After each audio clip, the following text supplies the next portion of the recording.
Hi friends, ಹೇಗಿದ್ದೀರಾ ಎಲ್ಲರೂ? Friends, ನಾನು ಮೊನ್ನೆ ಬಕರ್ ಮೊಯ್ಬಿ ಅಂತ ಒಂದು ಶಾಪಿಗೆ ಹೋಗಿದ್ದೆ. ಅಲ್ಲಿಂದ ಬರುವಾಗ ಈ ರೆಡಿಮೇಡ್ ಪಾಯಸಂ ಜಸ್ಟ್ ಟ್ರೈ ಮಾಡುವಂತ ತಂದಿದ್ದೆ. ಇದಕ್ಕೆ ಏನೂ ಮಾಡಲಿಕ್ಕಿಲ್ಲ ಫ್ರೆಂಡ್ಸ್, ಜಸ್ಟ್ ಇದಕ್ಕೆ ಮಿಲ್ಕ್ ಮತ್ತು ಈ ರೆಡಿಮೇಡ್ ಪಾಯಸಂ ಇದ್ದರೆ ಸಾಕು. ಮೊದಲಿಗೆ ನಾವು ಚೆನ್ನಾಗಿ ಹಾಲನ್ನು ಬಿಸಿ ಮಾಡಿಕೊಳ್ಳುವ. ಚೆನ್ನಾಗಿ ಕುದಿ ಬರಬೇಕು ಫ್ರೆಂಡ್ಸ್. ನಂತರ ಈ ಹಾಲಿಗೆ ಈ ರೆಡಿಮೇಡ್ ಪಾಯಸ ಆ್ಯಡ್ ಮಾಡಿಕೊಳ್ಳುವ. ಬೇಕಿದ್ರೆ ಸ್ವಲ್ಪ ನೀರನ್ನು ಸೇರಿಸ್ಬೋದು friends.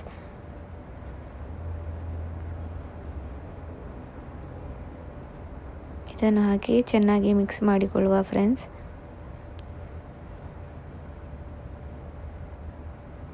Within 5 to 10 minutes payasam ready. Thank you for watching. Bye bye.